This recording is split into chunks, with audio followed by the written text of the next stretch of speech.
पावन नारद जयंती के शुभ अवसर पर हम श्रद्धापूर्वक नमन करते हैं देवर्षि नारद को, जो ब्रह्मांड के प्रथम पत्रकार, निर्भीक और करुणामयी संवाद के सनातन प्रतीक हैं।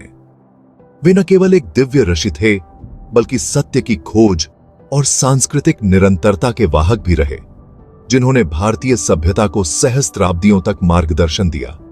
देवर्षि नारद की उपस्थिति तीनों लोकों में व्याप्त थी।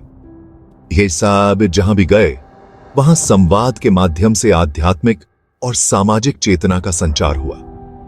आज जब हम इन्वेस्टिगेटिव जर्नलिज्म या ऑब्जेक्टिव जर्नलिज्म जैसे शब्दों का प्रयोग करते हैं, तो यह स्मरण करना आवश्यक है कि नारद ने यह गुण बहुत पहले ही अपने आचरण से स्थापित कर दिए थे। पूर्वोत्तर भारत, विशेषतः असम की सांस्कृतिक भूमि पर नारद की प्रासंगिकता और भी अधिक उजागर होती है। महापुरुष श्रीमंत शंकरदेव द्वारा रचित परिजात हरण नाट्य काव्य में नारद को एक दिव्य प्रेरक के रूप में चित्रित किया गया है, जो अपनी चतुराई, ज्ञान और भावनात्मक बुद्धिमत्ता से घटनाओं की धारा को मोड़ते हैं। शंकरदेव द्वारा प्रवर्तित सत्रिया नृत्य और अंकिया नाट की परंपराओं में नारद को अक्सर एक दैवीय मध्यस्थ के रूप में प्रस्तुत किया जाता है, जहां भक्ति, नाट्य और संवाद का अद्भुत समन्वय होता है। असम के नामघर और सत्रों में नारद की वंदना आज भी भावना प्रस्तुतियों और भक्ति पाठ के माध्यम से की जाती है।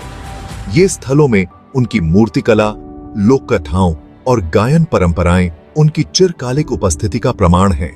ये परंपराएं यह दर्शाती हैं कि नारद का संवाद केवल सूचनात्मक नहीं, बल्कि जागरूकतापूर्ण और उन्नयनकारी रहा है।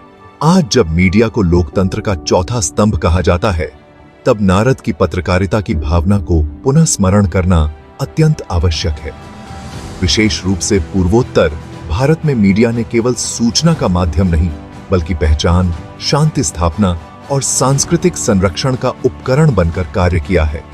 यहाँ की विविध परंपराएं, भाषाएं, संगीत और लोक कथाएं आज के संवाद माध्यमों में उसी प्रकार प्रतिबिंबित होती हैं, जैसे नारद लोक और परालोक को जोड़ने वाले सेतु थे।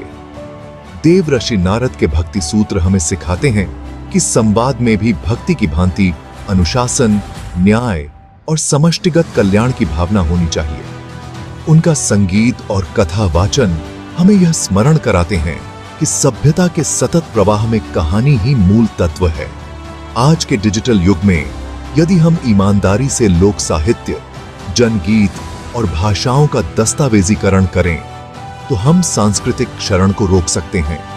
इस नारद जयंती पर आइए, उनके मार्ग पर चलें, सत्य बोलें, अपनी जड़ों को सम्मान दें। हमारा मीडिया नारद की स्पष्टता, शंकरदेव की दूरदृष्टि और हमारे परंपराओं की जीवटता को प्रतिबिंबित करे।